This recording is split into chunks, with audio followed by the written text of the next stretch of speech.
You're listening to Choose FI Radio. The blueprint for financial independence lives here.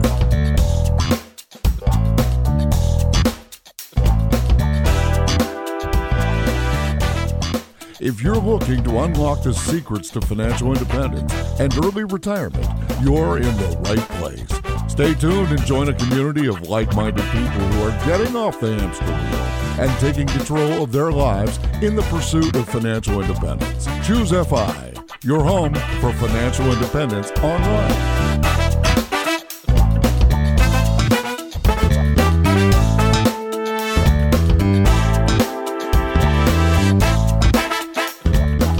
All right, guys, today we are going to have a long-awaited second-generation FI conversation. And for those of you that have kind of been listening at the perimeters but haven't realized this, a huge focus of Choose FI and of our community is talking about and highlighting the power of capturing these ideas at a younger age. You know, it's that, what if I knew then what I know now? And if it's too late for you to act on some of these principles, how powerful would it be to show these to your kids? And what if they were as inspired as you are now and were able to start taking action on it? And to be honest with you, in many cases, the second generation FIRE population, these are the early adopters. In many cases, we tend to latch onto these concepts after we've already made a few big mistakes. But time is the most precious resource that you have. And if you can find examples of people that have grabbed these concepts at an earlier age and adopted them and are crushing it due to that adoption, then it is incredibly powerful, not just for yourself to validate what you already feel, but as you're sharing these ideas with your kids, to really motivate them and inspire them to take action on these concepts. And there's no one in my mind better to demonstrate how powerful these ideas are than Cody Berman, who we actually met at Camp FI down in Florida. Now, at this event, Cody just showed up and blew basically the collective hive mind's brains by just talking about how he had practically latched onto these ideas, in large part due to his mom, Ruth, who had really introduced him to the community of FI, but then has actually started to take action over and over again on all these different principles. And Brad, who lost his voice at Camp FI, was really over there. This was the angriest I had seen him because he couldn't talk to Cody, and he was so desperate to kind of engage in this interaction. So we thought we would try to give him a second opportunity today. So to help me with this, I have my co-host Brad here with me today. How you doing, buddy? Hey, I'm doing great, Jonathan. And yeah, that was a good intro. And yeah, I'm absolutely thrilled to actually speak with Cody today. Yeah, as you described, at Camp FI, Cody just stole the show. There's really no other way to put it. And it wasn't like it was in some weird, overt way. It was just Cody letting out his story and his abilities and just who he is. And it's almost hard to explain. Like, I was trying to describe this to my wife, Laura, after the fact. Cody just became the star. And she's like, what did he say? And I said, honestly, it was just his bearing. It was his maturity at this young age. We were joking at Camp FI that if we could buy futures in Cody, we easily would. I mean, like, people would have plunked down tens of thousands of dollars to buy a tiny fraction of a future of Cody. Like, that's how impressive he was. So anyway, with that, Cody, welcome to the show. We're thrilled to have you here. Hey, thanks for having me, guys. So Cody, this is one of those conversations that we view as this massive opportunity. You know, I think it's very easy to grab the people that are in their 30s or 40s. They have this high income salary, or maybe they're even just on the path and they're just starting to get their job and they're trying to figure out what this optimized lane looks like because they realize suddenly that there are implications for the next several decades of their life. But I think that a challenge has always been with high schoolers, with teenagers and people in their early 20s, that you view time as unlimited. And because you don't really see any sort of end game, you're not thinking about tomorrow in any way, shape, or form. It's kind of one of these, well, I might as well spend everything I earn. It's not going to make a difference. I have all the time in the world to figure it out. While that is a strategy, I think what your story demonstrates is it's probably a suboptimal strategy. And if you latch onto some of these principles that we've been trying to highlight, you can totally crush the game. Is that kind of your own light bulb moment as well? Yeah, I think so. I think realizing that time is your most precious asset is kind of the beginning of my FI journey. From a pretty early age, my parents created this culture of my brother and I just doing math. We'd do simple equations like, what's 2 times 2? 4. What's 4 times 4? 16. And we just keep doubling it until we were in the hundreds of thousands, or in the thousands, probably not hundreds of thousands, but And we just really learned the value of how this money can compound over time. Obviously, it's not a 100% compound overnight type of thing like the math we were doing, but the rule of 72, using an 8% interest rate, your money's going to double in 9 years. And if you can just think about how much power you have when you're putting money away and then 9 years from now, if you don't touch it, it's doubling, that's a really, really powerful strategy for retiring early. And Cody, for everyone out there, can you just very quickly explain the rule of 72? So yeah, basically the rule of 72 says that you take the number 72 divided by your interest rate. So I know, for example, you use 8% when you're calculating your compound returns. So 72 divided by 8, that's 9 years it would take it to double. If you were expecting a 6% return over whatever number of years, you divide 72 divided by 6, your money would double in 12 years. So it's basically just a rule of thumb to see how long it's going to take for your money to double. So there's a gap here. So you're 5 years old. That's when you're kind of exposed to this basic math. And in fact, for many of us, that's when we're exposed to some of this basic math. But the connection from being able to multiply 2 times 2 or 4 times 4 to actually saving money and saving significant amounts of money, even as a broke college student, that isn't a thread that everybody makes or everybody feels compelled to make. Were there any more like obvious moments that really for you solidified that you were going to follow a different path or go down a road less traveled?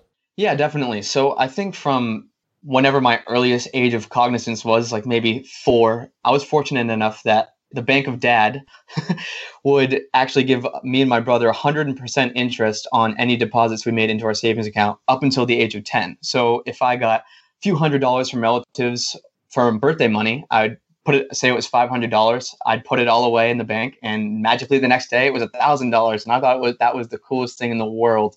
And I think that's kind of what started me along this path of just understanding the value of time coupled with money. Oh, Brad, Anna has like one more year of the bank of dad. Yeah, I think I'd go broke with her savings rate. She's amazing. She's stocking away a lot of money. So yeah, I'm not sure I can do the 100%, but yeah, maybe 10 or 15. Cody, I'm curious if you could talk about the influence of your mom on your FI journey. We were also fortunate enough to meet your mom, Ruth, at Camp FI, and she's just an incredible, incredible woman, and also just really talented, by the way. She created this really cool song called The Closer I Am to FI. I guess it was based off an Indigo Girls song, Closer I Am to Fine. And it was just fantastic. So a huge thank you to her. I was actually singing it to myself the other day. It's very catchy. But yeah, she obviously follows the tenets of FI. And I'm curious how that was introduced to you and how overtly or just kind of passively she did that. Yeah, so you guys kind of got the backstory from age 5 to 10. So I guess from age 10 on, so the reason my dad stopped doubling my money at age 10 was because I actually got my first job then working at my uncle's disc golf course in the snack shack / lost and found. And so I was making $5 an hour, putting all that money away. I had no expenses at age 10. I worked that job from about age 10 to age 15. So from high school years, when you really start understanding the value of money and when you can kind of really start getting jobs, this is where my mom was really teaching me the principles of just saving and frugality. It wasn't until a bit later where we kind of got down the path of financial freedom, but I had always been a saver. I had always been someone who tried to fix things myself before I bought something new. I'd always buy things used. I wouldn't purchase things I didn't have to, and I'd always search for the deal. Like I would get the lowest price on something I possibly could. Did your mom present you with any specific financial independence articles? Obviously, it sounds like you had a good background in the house. There's this culture of understanding money, of understanding numbers and compound interest. But like, when was that aha moment with the actual financial independence community? So I think the aha moment actually came during my junior year of college. My mom had given me the 4-Hour Workweek by Tim Ferriss to read. And I was kind of going down the path of I really wanted to just make as much money as possible. I was going down the investment banking path. And after reading that book, I just realized, what am I doing? Because life is not about money. Time is my most valuable asset. This is really interesting because you've kind of come to a similar conclusion as myself. And as a high schooler, you kind of get a list of, and honestly, you could probably just Google it. What are the top paying jobs? I have a feeling most high schoolers at some point employ that Google search. And you basically stack what you want to do just off of that simple list. But because I don't think you have these underpinnings, you don't understand like that, again, like what you just said, your time is your most precious resource, and you don't calculate that into the equation even though at face value, maybe you're getting this great high paying gig with all the status that may or may not come with it, it isn't always as good of a deal as it looks at face value. And I think you're coming to the same place that I'm coming to in my 30s, but you're coming to it in your late teens, early 20s. Was that kind of your epiphany moment as well? Yeah, definitely. I really had an epiphany. And honestly, like I had job offers on the table. They were like really high paying New York City internship offers. And I turned them all down. And I worked for a firm that valued my time, treated me like a human instead of a pawn. And that was just a complete turning point for me. I took a complete 180 after reading the 4-Hour Workweek. So Cody, I'm curious, you turned down these ultra high prestige and high paying investment banking firms in New York City to go for more of a lifestyle play. And while I commend you, certainly, I imagine that there was some discussion or backlash or whatever you want to call it amongst your friends, your professors even, because that's not the traditional path. And I'm curious what that conversation looked like and how you, I guess, defended in essence your decision. So I guess I'm going to address the friends and professors part first. There wasn't too much backlash from my friends because I kind of explained the situation. And once you kind of get that rationale in their head, like that time is really important, it's really hard to argue against that. And I received the most backlash from the firms themselves, actually. So I had to network really hard. In finance and in any business type roles, you really have to network to get in with the prestigious firms. And they were not very happy when I turned down those offers after I'd been networking with them over the past several months. My rationale was, so just thinking about it from a how valuable is my time perspective. So I'll give you some real numbers. So some of these jobs in New York City, they're an internship. They'd pay, quote unquote, $46 an hour.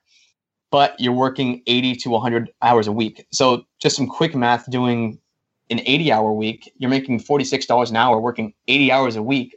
On a typical work week is 40 hours. You can cut that in half. You're actually making $23 an hour and you're working 80 hours a week, which you're going to be completely miserable. You have no time for yourself. And despite the enormous amount of pay you get at the end of the week, it's just not worth your time. So just to clarify on that, Cody, so you're talking about a salary that when you do the math on it, it's based on a 40-hour work week and it would come down to roughly $46 an hour. But the reality is these jobs end up being an 80-hour a week gig. And when you do the math on what it would actually be, that trade-off it's not nearly as good as it looks at face value. Is that what you're saying? Exactly. So it's kind of advertised by a lot of the big banks that they prorate based on a 40-hour work week, so they can say that they're paying you $46 an hour.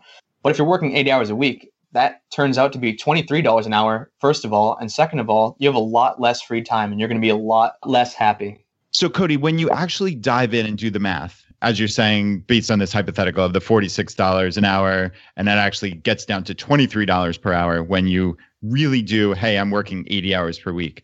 I'm curious if you did the math based on your ultimate decision to go with the lifestyle play where you didn't have to work as many hours, if it actually worked out to be more compensation per hour than the prestigious investment bank. Yeah, so when you boil it down to dollars per hours worked, it actually worked out to more money for hours worked in the job that I chose. And the other awesome benefit was that they compensated for overtime, which is pretty rare in the finance space.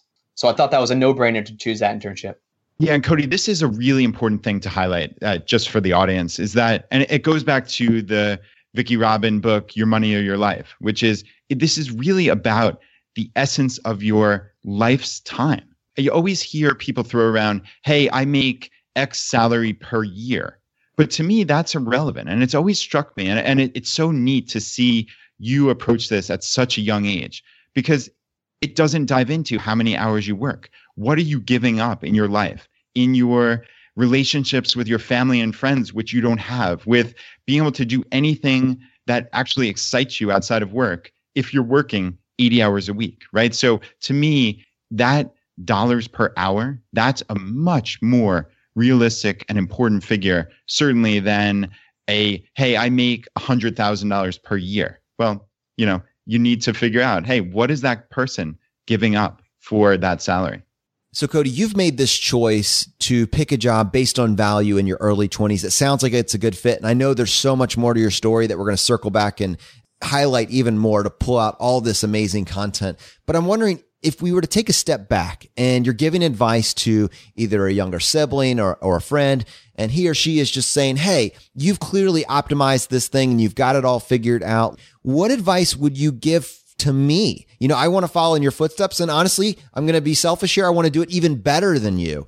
What advice would you give to me specifically? So as an 18-year-old looking for a university and looking for a major, you really got to think about, or what I think about is your time versus your money. So if you want to be a doctor, are all of those years really worth it for you? And is the money you're going to be making on the other end worth the time that you're going to be put in? Of course, there's other outside factors. Like if you get true fulfillment from your job or from what you study in college, then go for it. But if you're looking at this from a completely FI framework, not taking any emotion into account, you really have to optimize which major you choose and whether or not that major will give you the most value for the time that you're putting in. And even stepping back a few more years, so maybe early high school, like freshman year of high school, I would really start to look at AP and CLEP exams. Now at that age, you're like, oh, why would I challenge myself and take a harder class? Maybe you have to put in an hour more of homework per week. And then at the end of the semester, you have to take this big AP or CLEP exam. Well, CLEP exam, you don't typically take a class for, but it's the same general concept where you can get college credit. But if you understand how much money you can save by taking those exams and getting passing scores on them, it is astronomical. So I really wish I took better advantage of them. I actually did not take any CLEP exams. I found out about them after from friends who had come in with almost a year's worth of credits just from CLEP exams. I was fortunate enough to take a few AP courses. So when I first entered college, I was already a second semester freshman, but I could have easily taken advantage of more of those exams. And I've seen people who have come into college with junior standing from their AP and CLEP exam credits. And if you go to a private university that's costing you, say, $50,000 a year, that's $100,000 in savings from putting a little more effort in high school. And although it's pretty tough to get the motivation in high school, if you can get that framework instilled in your mind beforehand and you have the vision of FI, it's a lot easier to get that motivation and to save that money. So Cody, they come in as juniors. That by just back of the envelope math, you assume you take 5 courses per semester. So they've taken 20 AP courses and CLEP tests in high school. Like, how do you even go about doing that? Just actionable tip wise. So for example, some of them will cover multiple subjects that you might take in college. For example, if you take a calculus BC AP exam, that will exempt you from level 1 calculus and level 2 calculus. So you might walk into college with 2 classes for that. Or if you take an AP US history exam, that actually counts at a lot of universities for 2 classes. So right there, you're already at 4 classes from just 2 AP exams. It's kind of a compounding effect. Just keep taking them and you'll just keep knocking years off your college career and ultimately off your college debt if you're forced to take out student loans. I love this idea. We spend so much time talking about how to cut off time off of your working career, your typical 9 to 5, so that you then have the option to either stop working or find work that you find more fulfilling. But like, you can project this all the way back to college, and you can have so much overlap between college and high school if you know how to leverage these AP and CLEP exams. And in addition to the AP and CLEP exams, scholarships are huge. And there are so many scholarships out there. People think, oh, I'm never going to get this scholarship, so I shouldn't even bother applying. But if you just apply to, say, 1 scholarship a day, which is not that hard, if you just put a reminder in your phone, or I know you guys like to use Todoist, put it in your Todoist. Just apply to 1 scholarship a day. Say you apply to 50 scholarships, you're bound to get just even 5 scholarships. If they're $1,000 or a few $100s a piece, those go really far. And just knocking out that student debt, you're knocking out loans that you're going to have to pay down the road, pay interest on. And so if you can get those scholarships early and just mass apply, you can put yourself in a really advantageous position. Let's talk about scholarships a little more. This has always been a pain point for me just because I always felt like this, I don't know, it was probably a limiting belief, but I didn't even know where to start. And I was one of these people that didn't feel like it was going to have any sort of impact. So you say, okay, I want to do a scholarship a day. Practically speaking, actionable tip, like where does that start? Does it start with Google? Hey, find the top 10 scholarships? Does it start with going to your high school advisor? Like at a granular level, what does it look like to do a scholarship a day? Yeah, so I guess I can break this down into the 3 main portals where I found my scholarships. I think the first and easiest to get scholarships is through any local scholarships, either offered through your state or through your community, like maybe in your town or in your city. And those scholarships are a lot more likely to give you the scholarship money if you are a part of that commonwealth or that city or that town. Another place to look is Scholly. which is an app on your phone. That is really good. You enter in your criteria, you enter in your GPA, you enter in your major, you enter in a lot of other information about yourself, and it basically just suggests scholarships that you should apply to based on the criteria you entered. And the third best place that I found scholarships is actually scholarships.com. It's that easy. That was just from a simple Google search, and that turned out to be a really good hit for me. So those are three places where I would start for people looking for scholarships. But you can definitely just go on Google and type in scholarships for X, whether it's your nationality or your major or a life circumstance that you've been through.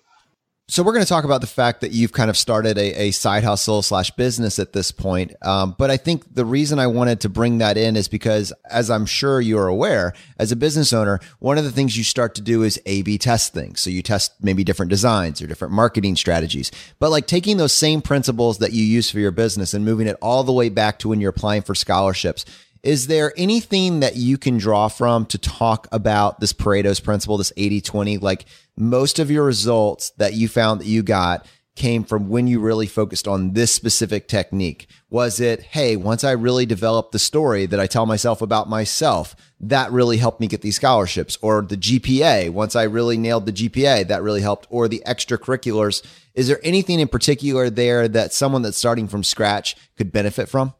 Yeah, definitely. So basically what I did, I guess you could consider it a form of cheating, quote unquote, was make kind of templates for different scholarships. So there'd be like a scholarship for what's your best accomplishment so far, or what are your life goals? And I'd have like 5 templates, and then I just kind of tweak them depending on the foundation or whether I needed to change a few things in it. And that actually worked really well for me. And that was the same thing I did with my cover letters when I was applying to 30 plus firms for internships. And so using like a kind of a base template to start, I think that's one of the best places to start. And then you can just tailor it to whatever scholarship you're applying to or whatever job you're applying to in regards to cover letters.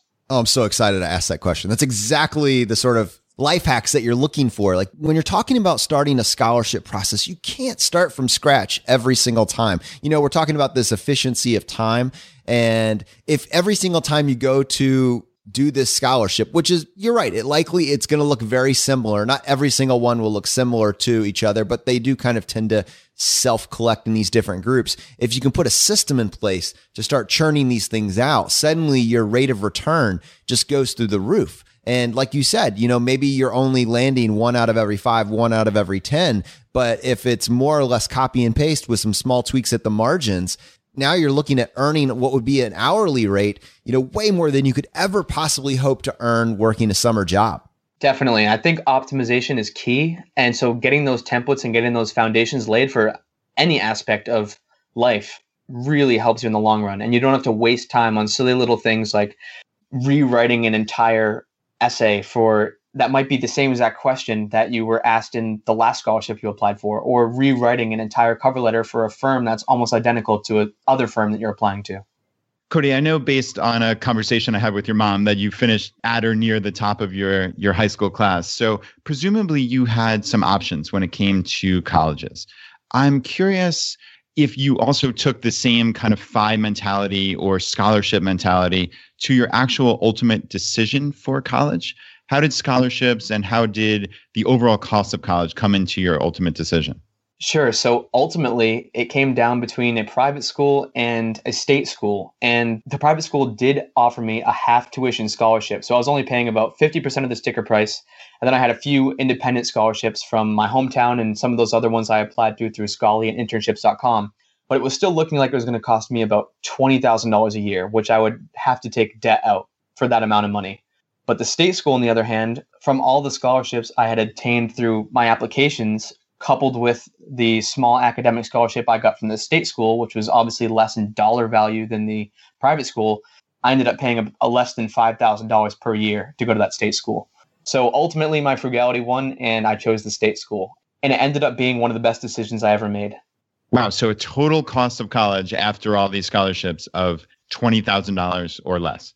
Yeah, and I was fortunate enough where my parents actually, they said they'd figure it out, and they ended up paying that $20,000, that $5,000 per year. So I am out of college now, and I came out with a positive net worth, which is pretty rare, and I know that I'm pretty fortunate to be in that position.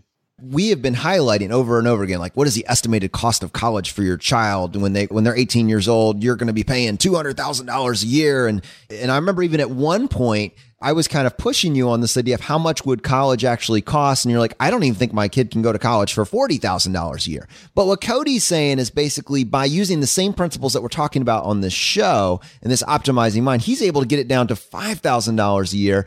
And obviously, like, if your child can do the work to get the MSRP, the cost of college, down from $20,000 or $40,000 a year down to $5,000 a year, I would throw that $5,000 at a heartbeat. I mean, and it's almost like a litmus test for how engaged are they in this process, and regardless of the results, if you just see the work being put in, what an indicator of success after college. Yeah. And Cody, to kind of piggyback on Jonathan's point there, did they tell you beforehand that they were going to pay the $5,000, or was it really, hey, look, I've got to cover the cost of college. Let me try to get all these scholarships. Let me make the decision to go to the state school. And then they saw your hard work and paid for it, or was that kind of done ahead of time?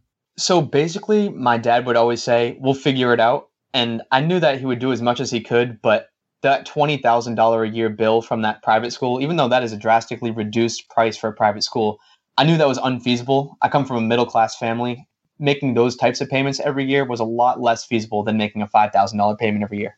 All right, so Cody, our thought has always been with this episode, let's capture the little things that get glossed over. When you're in your 30s and 40s looking back, it isn't as helpful. Like, your experiences 10, 15 years ago when you were going through college may not be as relevant today. Things do change. And so what's great about you talking about this is that this is current, this is fresh, this is actually how it works. I think that so many people that are only a year or two behind you can benefit directly from this input. Let's move out of the high school scholarship phase. Let's talk about college specifically. You're in college now. You're looking to optimize this either 4-year if you're starting from scratch, or maybe this 2 or 3 year window that you have if you've implemented some of the AP and club testing tactics that we talked about. What advice would you give to this individual? Yeah, I think that's a great point, Jonathan. So to someone who's early in their college career or maybe just hopping into college, the first thing I'd say to them is to get either a job that's earning you income while you're in college. You do have plenty of time. Some people think, I have so much work, I don't have the time for this job. Usually that's just people taking the easy way out and not blocking out their time effectively and not realizing how much time they actually have in the day. Having this additional income stream while you're in college is pretty easy to do, because college is not a full-time job in the sense that you can study at any hour of the night and you have all day or all weekend to do whatever job you want. It could be a work study on campus. It could be working in the dining halls. It could be an internship. It could be an apprenticeship, depending on your major. And there's just so many different avenues in order to make just a little bit of income while you're in college. And if you are fortunate enough in college, and while in college, you usually aren't shoveling too much money out the door. Either your college is paid for by your parents, if you're lucky enough, or it's covered by your student loans. So that cash flow isn't immediate. So those earnings in college can go directly into, say, a Roth IRA or a traditional IRA, depending on your viewpoint and what your plans are for the future. And getting started early at 18, 19, like I said before, just the power of compound interest with time it's so powerful. Cody, you strike me as someone who does a lot of research and tries to figure out the optimal way. I'm curious how much research you did on different work and side hustle options while you were in college. What did you ultimately decide on for your job? And did you go through kind of a cost benefit analysis of, hey, this is how much I'm going to make, or maybe I can study while I'm working, or, just I'm kind of thinking outlandishly here. But like, was there any of that thought process that went into what job you actually selected? Yeah, so I guess freshman year is where I wish I could go back and get a job during both of the semesters, but the extent of my work was going home on the weekends and working at my uncle's disc golf shop, the one I had mentioned previously that I worked at from age 10 to 15. If I could go back, I would definitely be looking harder freshman year for a job like that, but I was just getting into college. Like, it was so cool. There was a bunch of parties and I was in college, so I wasn't exactly looking for a job. But then sophomore year is when I started really doing a lot of research. And what I stumbled upon ultimately was a teacher's assistant position for an operation information management class. And so basically what I was doing was I was teaching Microsoft Office to other students. And I started that my first semester sophomore year. And it was kind of weird because a lot of the students in the class were older than I was, but I was fortunate enough that I did well in the class and I got recognized by the teacher. And through networking, by befriending some of the previous teacher's assistants, I was able to secure the position. And that job was one of the best decisions I made during my college career because, one, I was pulling in about $400 every other week from this job, and I was probably doing 5 to 10 hours of work. And on top of that, I was learning Microsoft Office like inside and out. So at this point, I mean, I consider myself excellent at Excel. You're saying you can do more than the average function on an Excel sheet, right? Yes. Let me ask you an additional question about that. Just dive into it. If you're looking back, in my mind, yes, you can get any job in college, but not every job is created equal. Like, for instance, what you just landed onto, this teaching assistant position, this also allowed you to network at the same time. I would imagine that if someone is really treating college and they're really treating this job in college as yet another opportunity to optimize, like working in the dining hall, which you said was an option, I could be wrong, but probably isn't the best choice from the optimizer's perspective. In my mind, the perfect gig in college would either be one that has a high rate of return from a dollar perspective. It has a very low amount of work required, so you're able to study at the same time, in which case that might be a reason that you would be willing to take less money. Maybe it provides free lodging, like in the case of an advisor or an RA.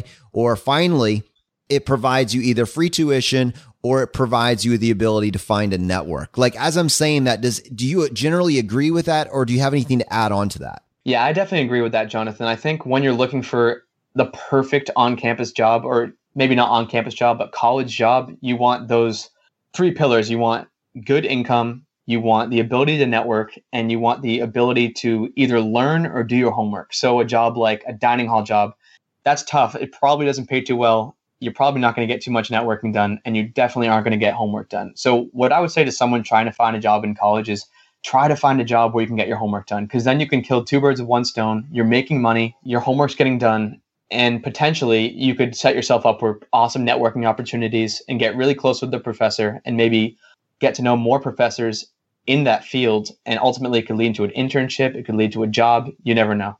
And in my mind, I'm just going back to my own college. I went to Virginia Tech, and we have something called the Mass Center there. And so there's people that it's 24 hours a day. People are in there at 3 a.m. in the morning studying or, preparing for their plastics chemistry exam, which is impossible to pass for anybody. Then there's other individuals that are just basically at the computers, letting people check in and out. They're just studying as well, but they're getting paid for it. And I'm thinking to myself, this is what winning looks like. If you're just going to be studying anyways, you might as well collect an hourly paycheck. Like, this is what it looks like, but it doesn't have to be that. Like, I love that you landed on the teaching assistant position because there's so much networking built in as you're working like hand in hand with these professors. Yeah. So one of the best parts of that job was that, so I taught a 1-hour lab every week, and basically it was mostly on Microsoft Excel, but we did some Access and some PowerPoint. So that was 1 hour a week. I did about 4 hours a week of just corresponding with students, because it was a class size of about 450 students, but just my specific lecture was 30, but I still had to address the forum where students asked questions. So that probably took 4 hours. So that's a collective 5 hours per week. But I had 15 hours of what are called lab hours, where I would sit in the computer lab and monitor it, quote unquote. So basically for 15 hours a week, I was getting paid to do my homework. So you had a little bit of everything with this job. You had the get paid to do your homework, you had the networking with professors and other teaching assistants, and you were learning a really valuable skill at an advanced level with Excel and the entire Office suite. That's the trifecta, right? Definitely. I think, honestly, out of those 3, I mean, the income was very nice to have every other week, and pretty much my only expenses was food sometimes and then alcohol for the weekends. So that money was really nice. But the learning Excel for 3 years, not from just like a personal development level, but from a level where I had to teach other students, I really, really got a sound understanding of just how it works and function fluency and how to build a spreadsheet the correct way. And I think that was the most valuable skill I gained from those 3 years in that position. I'm curious, as we kind of come back to this post-college life now, and you're in your job, and you've kind of, from a cash flow perspective, you've got a good paying job, and you have a high savings rate due to the frugality and the culture that you had growing up in your parents' household. That path in and of itself would carry you to FI in a relatively short period of time. But I know that you didn't stop there. Like, what inspired you to go ahead and pursue a side hustle or start a business at the same time? So ultimately, I think it was that introduction to the 4-hour work week, because Tim Ferriss really talks about just the power of a side hustle and passive income and semi-passive income. And I thought that idea was just so cool, building something that just cash flows for you when you put in a minimal amount of effort. All you have to do is lay the foundation and kind of just let it ride. So that's kind of why I started a side hustle. I had 2 failed side hustles before. I tried to start a t-shirt company that failed just because of lack of motivation. Then I tried to kind of start a side tutoring business, but I didn't do too much marketing. I was kind of lazy with it, and that also fell through. But ultimately, after thinking about all the side hustle possibilities, I'm like, okay, what are my skills? I'm good at finance and accounting. I'm really good at building spreadsheets, and I kind of had a marketing background. I've always had it like a creative side to me. Like I said in my story before, I have a disc golf course right across the street from me. So I've loved that sport since probably I was 8 years old. And I thought, what better thing to do to earn money than something I love? So junior year in college, I reached out to a mechanical engineer friend of mine, James, and together we started a company called Arsenal Discs. So basically what we do is we manufacture premium golf discs. If you're not familiar with the sport of disc golf, it's kind of like ball golf, except you're throwing a plastic disc into what's called a pin, which is kind of a metal fixture with chains, and it's kind of like when you throw the putter and it drops into the basket or the pin. That's the equivalent of getting the ball in the hole in golf. So just a quick run over for someone who maybe has never heard of disc golf before, but there's courses popping up all over the place. So we kind of just pooled our talents together. I was like, I can really run this business side. Like, I was pretty confident that I had the skills to run a business. Pretty good computer background, good financial background. I knew just how accounting works. Like, I knew that we needed to hit X margins in order to be making money. Then on the other side of the equation, I have a really talented mechanical engineer working with me who loves designing and who loves just creating things. So he was the perfect candidate to team up with in order to actually create like the CAD files, which is basically just an engineering software where you can design your own objects. So that's where he creates the discs. And then we prototype them. And ultimately, after a few field tests, we run more prototypes. And ultimately, we came out with 5 discs on the market. So those are the equivalent to 5 different golf clubs. We have 3 drivers, a mid-range, and a putter. And this was all possible just from recognizing my talents, recognizing someone else's talents, realizing I could not do it by myself, and teaming together and kind of just taking a leap of faith, hoping it all works out and putting our noses to the grindstone. You know, it's actually funny. I actually got a disc golf pin for my birthday for my brother. It's one of these assembly ones that you can just kind of pop up and take down when you want. But in my mind, disc golf is this incredibly frugal sport that, like, if you talk about hobbies and activities fitting into multiple buckets, we just talked about this from the perspective of like optimizing your job, but you could do this with your hobbies too. Like a great hobby would be one that doesn't cost a lot to get into, that allows you to engage with other people. So there's some community aspect as well, and would also hopefully allow you to get some form of exercise. You know, these are these kind of 3 different reasons that people do hobbies: community, maybe frugality, and from a health and wellness perspective. And disc golf overlaps with a lot of those. And so I've been interested in it a while. Richmond actually has 3 of those courses. So I would love to like buy a set of your disc and use them with this new pin that I got for my brother. That sounds great. And if I'm ever down in the area, I'd love to play around with you guys. I can kind of show you the ropes and bring down a set of discs. And yeah, we could have a great time. Awesome, But man. like you said, I think disc golf is really the perfect FI sport. One, a round can cost anywhere from $0, which is the fee for most disc golf courses located in state parks. And the most expensive I've seen for a disc golf course is $25 for a round. So these fees are a lot lower than what you get at a typical golf course. And you could get a set of 3 discs, a driver, a mid-range, and a putter. If you're not going for the best quality, you just want something that'll work, you could get all 3 of those for $15. So it's a very frugal sport, and you can get exercise while you're doing it. And if you're someone who likes to challenge yourself, like most people are in the FI community, it's fun to play with your friends. You can see who wins a round. You can play doubles. You can play by yourself and try to beat your personal score. It's just a great sport all around. Cody, you should totally run an opportunity cost calculation for being a member at a golf course and playing golf for 20 years versus playing disc golf for 20 years, and send that to me. I'll share the numbers on a Friday roundup. Use Excel to create the report. Definitely. I could definitely whip something like that up. And I think that would be interesting to see, just average prices for like a membership fee at a golf course. I mean, some people are paying, I know you guys joke about the golf membership, but some people are paying 50 grand a year just to be a member of a golf club. It's insanity. I haven't played since Brad started teasing me about it. You're welcome. My future self is thanking both of you. Hey, Cody, I'm curious, when you have a background with disc golf, right? You grew up across the street. It's in the family, essentially. But you read the 4-Hour Work Week. You had some sense of, I guess, as Tim Ferriss calls it, a muse or a side hustle or passive income, whatever we want to call it. What did you see about this particular industry that you thought, hey, there's a space here that I can take advantage of and make a successful business and make some money? The main premise behind building the company definitely wasn't just to make a ton of money. I mean, if that's how it works out, then great. But I think having a true passion for what you're doing is so much more powerful than a hunger for money. Because when you're actually passionate about what you're building and about the sport, it really shows through the brand and it shows through your customer service. And I think that's why we chose disc golf, because I have such a deep connection with it. I love the sport. I like the people. There's a really strong community feeling. And that's ultimately what steered me towards building this company. It wasn't just for profits, or it wasn't just so I could achieve FI as soon as possible. Of course, that's a nice side benefit of it, but that's not the ultimate reason we started the company. All right, Cody. So you have this side hustle and you've created a product. You actually ship these things out, presumably. I'm not sure if you have a drop shipper or if you are actually packaging these up yourselves. You obviously have a nice looking website here at arsenaldiscs.com. So that's plural, arsenaldiscs.com. Really nice site. But I mean, I know there's a lot that goes into being a business owner.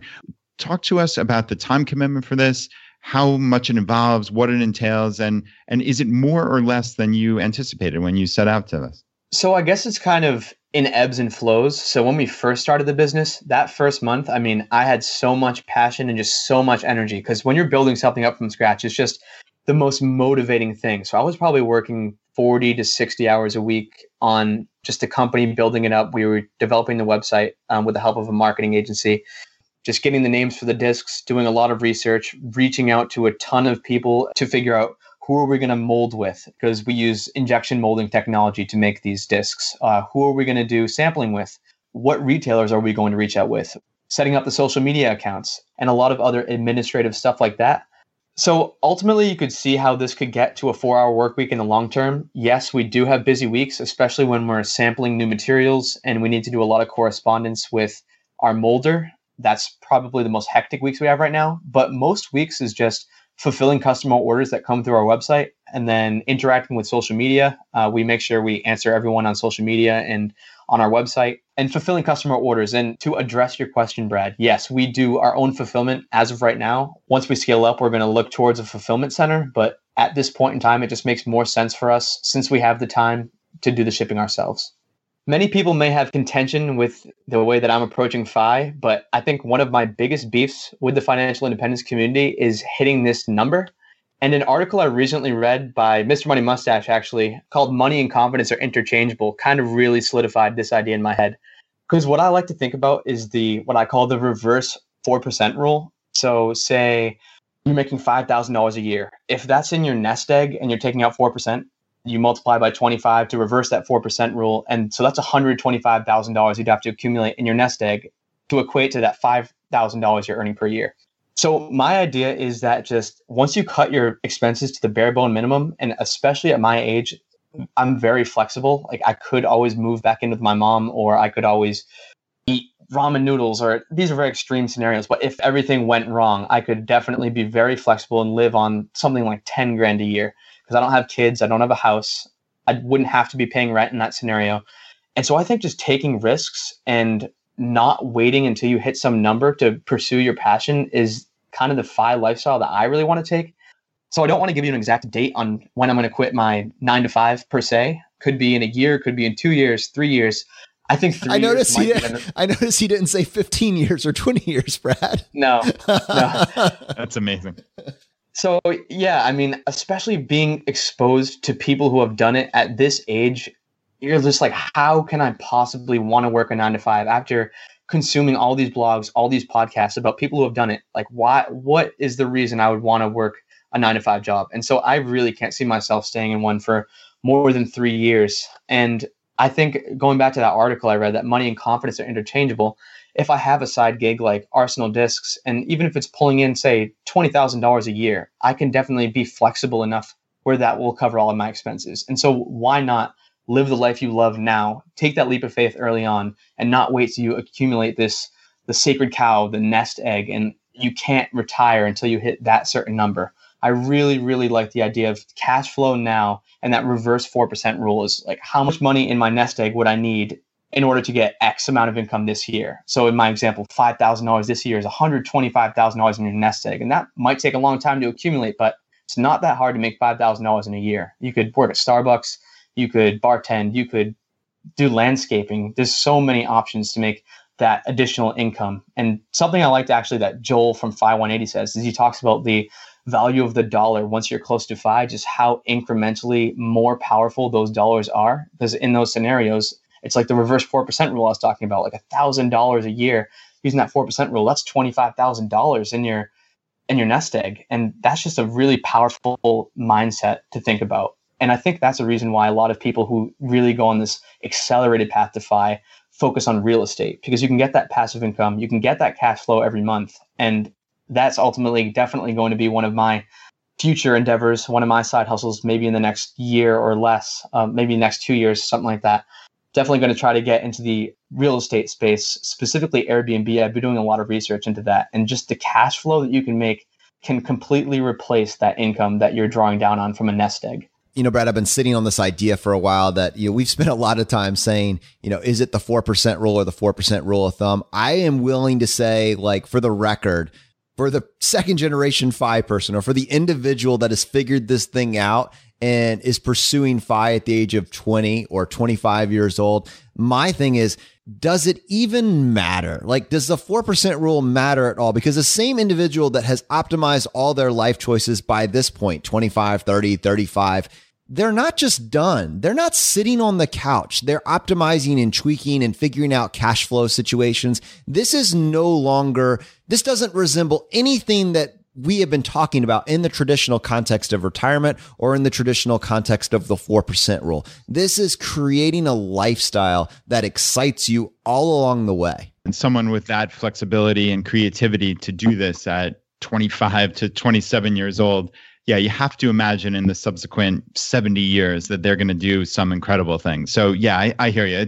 It's kind of cute to talk about this as a 4% rule or rule of thumb, but it's a guideline. And clearly Cody's talking about building streams of incomes, building side hustles and businesses. I mean, this is what a creative and flexible life looks like. So Cody, yeah, I absolutely love that.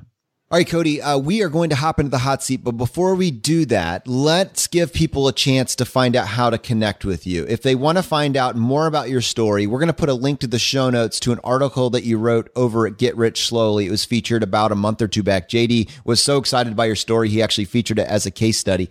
But if someone that's listening to this, maybe a high schooler, someone in college, or a parent looking to give some advice to their kids, want to reach out to you, what's the best way for them to contact you? Yeah, the best way to connect with me is probably through my website at flytofi.com. Why work a 9 to 5 when you can fly to fi? All right, buddy. Well, let's go ahead and do the hot seat. Are you ready for this? Oh, yeah, I'm excited. In a world drowning in debt and rampant consumption, trapped by the chains of lifestyle inflation, these questions highlight the secrets of those who have broken free. Welcome to the Choose FI Hot Seat.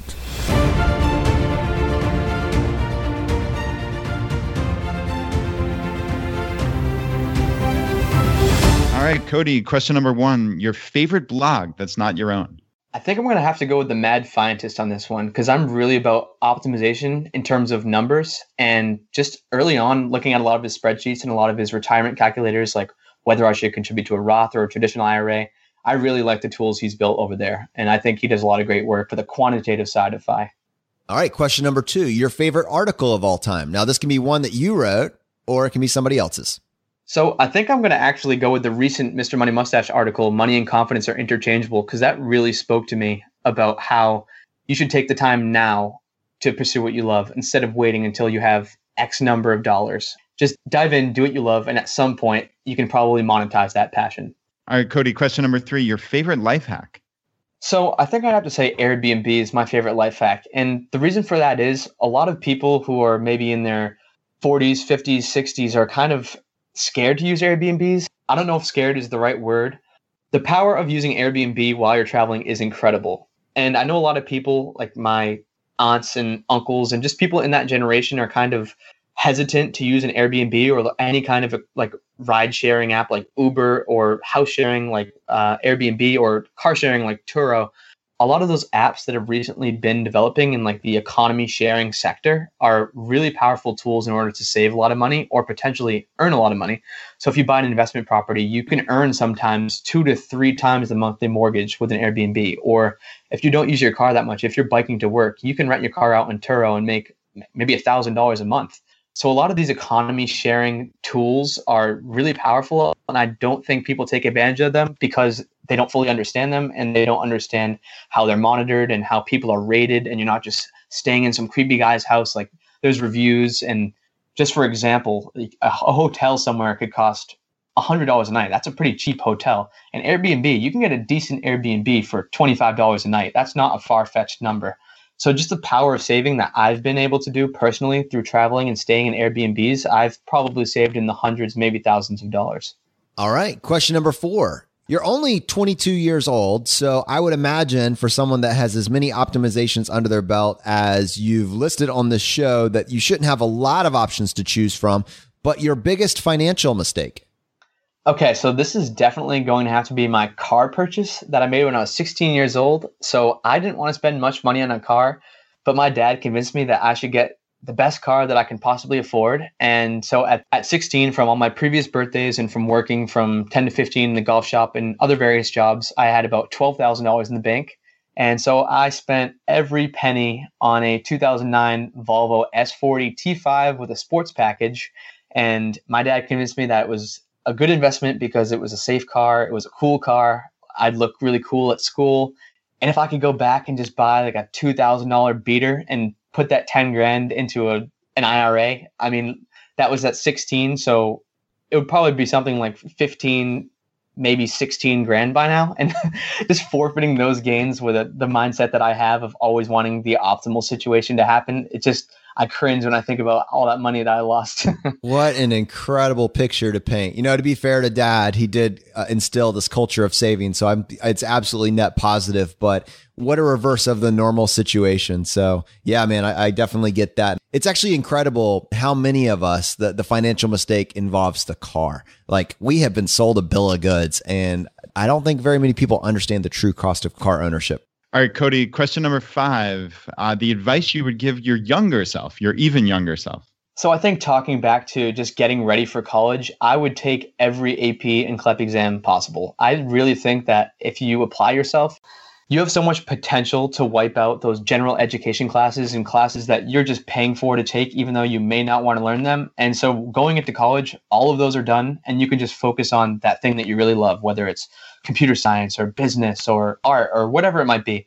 You can just devote 2 years in the scenario where you knock 2 years out. You can devote your full 2 years to your passion and what you want to actually study. Cody, with what courses you did take with APs and CLEP, were you able to cut off any time from your actual, what would be a standard 4-year college career?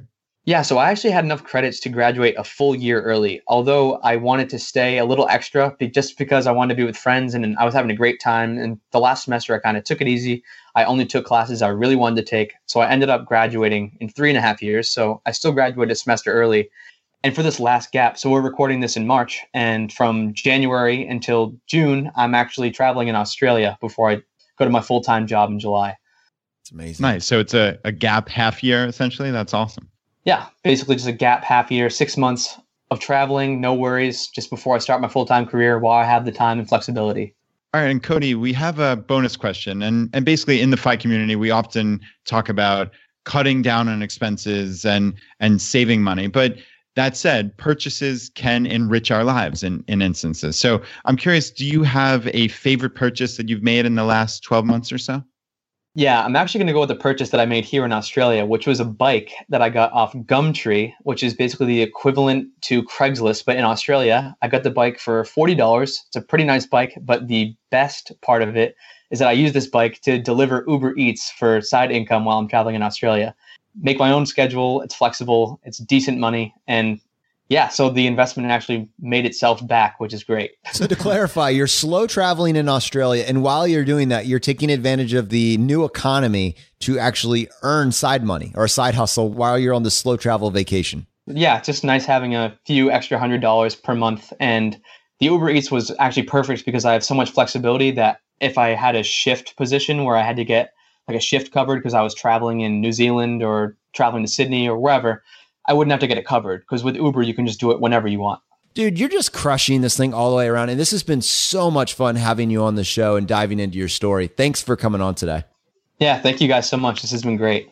So Brad, obviously it comes through at this episode, like what an impressive guy Cody is and how much he's accomplished.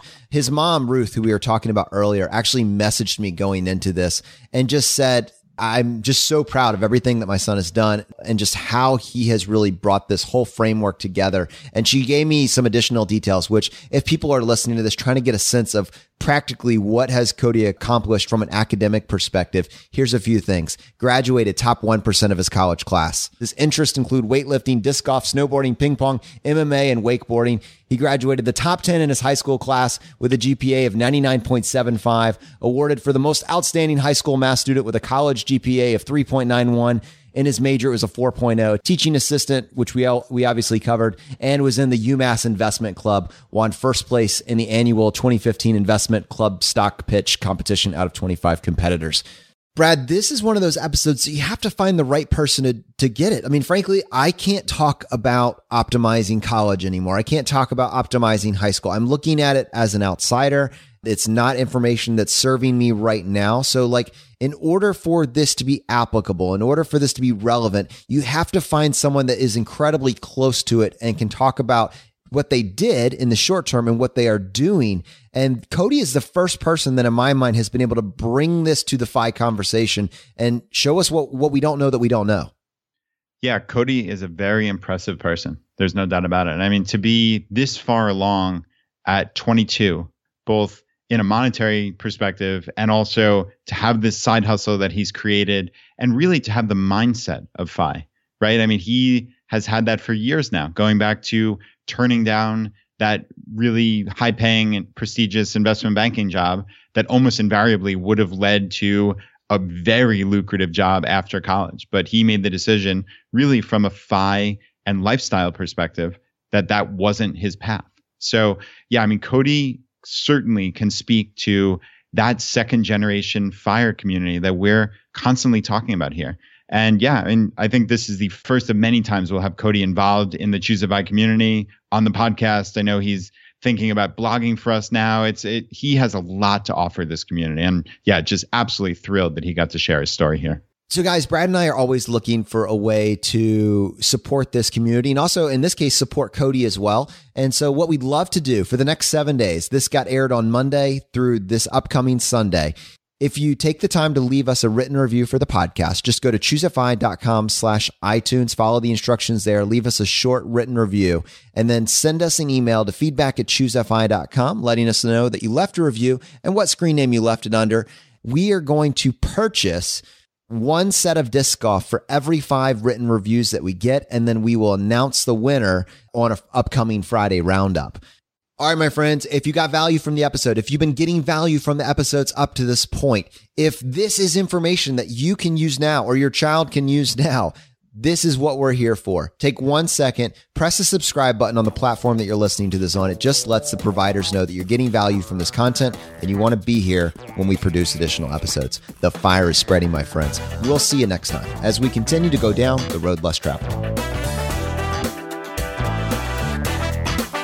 You've been listening to Choose FI Radio Podcast, where we help middle-class America build wealth, one life hack at a time.